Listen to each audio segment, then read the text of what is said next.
everybody, so today's video is going to be a little bit different than the typical videos that you see me post on my channel. So instead of a hair tutorial, I wanted to post a two-part video. So this video is going to be part 1 and part 2 will be posted after this.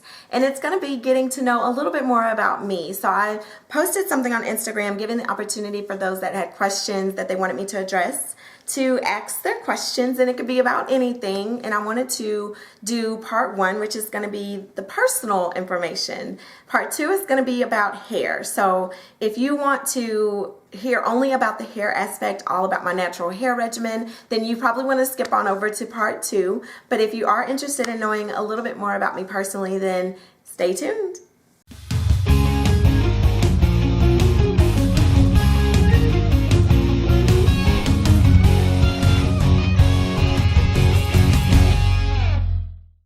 So the first question that I'm going to address is, how long have you been in ministry? So to answer that question, I've been in ministry speaking at church and kind of speaking at other churches for 13 years.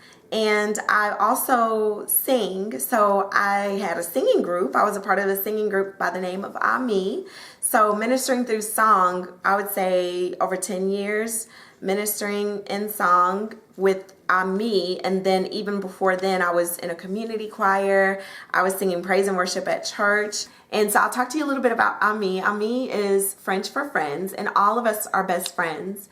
It's 4 of us, so me, my sister-in-law, and then 2 of our best friends, and they're also biological sisters. So a group of sisters who are also really close friends.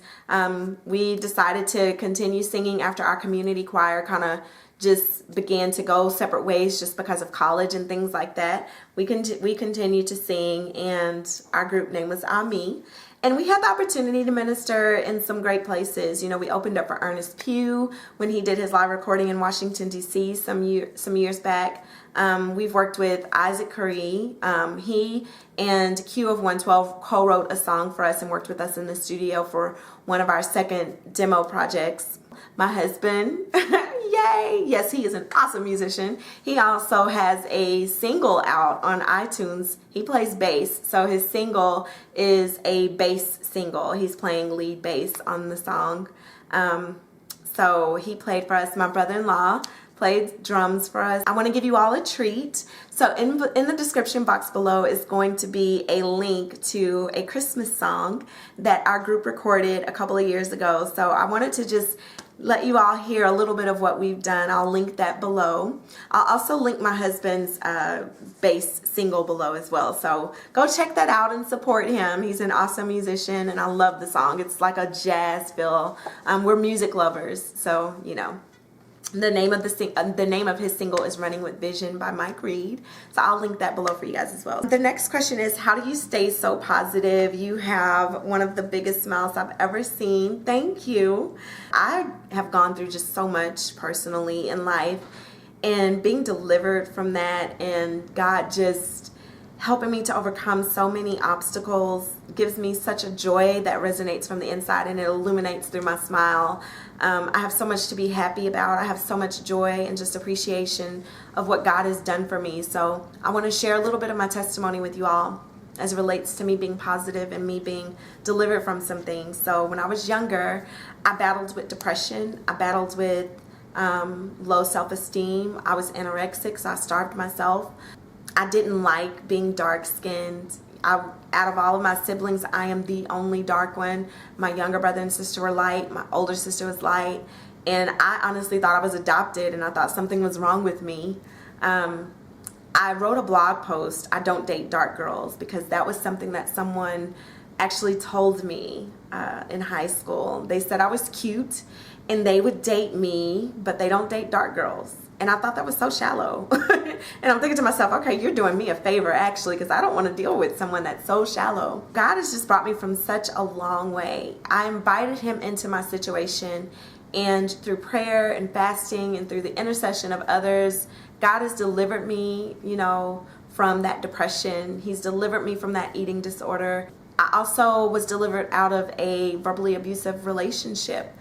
He cheated on me, he put me down, and I thought I had to deal with that. I thought that that was the best I was going to get, just because, you know, of past mistakes, I thought this was what I had to settle for.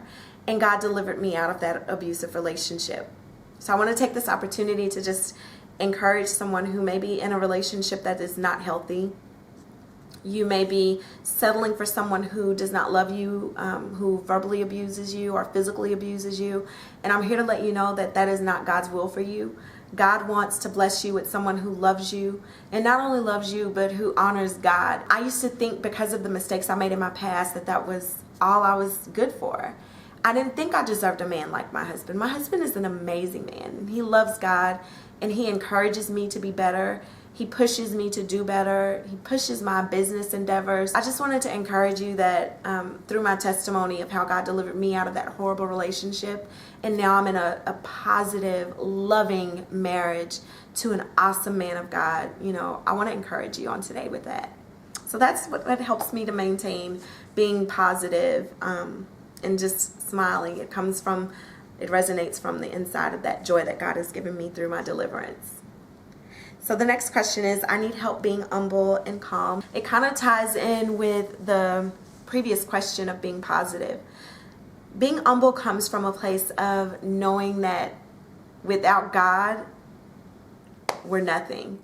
Coming from nothing to God opening up doors for you, it's so humbling. And remembering those things helps me to stay humble. I'll never forget what God has done for me personally, what he's done for my family, even seeing what he has done for my husband and just friends. That's so humbling.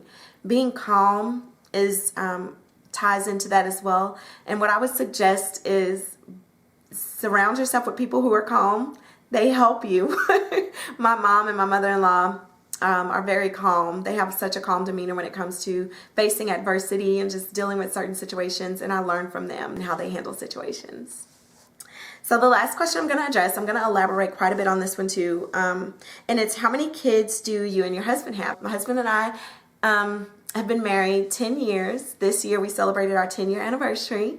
And 2014 we'll be married 11 years. Oh my gosh, it seems like just yesterday when we got married. I wanted to kind of elaborate on some things. When we first got married, I was on birth control. We wanted to just really have an opportunity to get to know each other, learn to be husband and wife, learn how to get along with one another under one roof, because we built our marriage on biblical foundation. We were not intimate with one another. We did not live with one another before we got married. So we had to learn all of that at the beginning of our marriage. So I was on birth control for 2 years. And after 2 years, I was off birth control, and we were just like, in God's timing, it's going to happen, and so on and so forth. So after it didn't happen for a year, I began to start researching, and it was on one site where it said if you've been off birth control for 6 months to a year without pregnancy, you want to go see a professional because something may be wrong. The fertility specialist ran all kinds of tests and blood work, and when he called me back in for my results, he told me that I was basically infertile. He told me that I had what's called Polycystic Ovarian Syndrome. It's also known as PCOS or PCOS, is what you may hear it referred to. And some of the symptoms of polycystic ovarian syndrome are male pattern baldness, skin tags, male pattern hair growth, hormonal imbalance is a symptom, infertility is a symptom, irregular periods, and the list goes on, type 2 diabetes, all of those different things.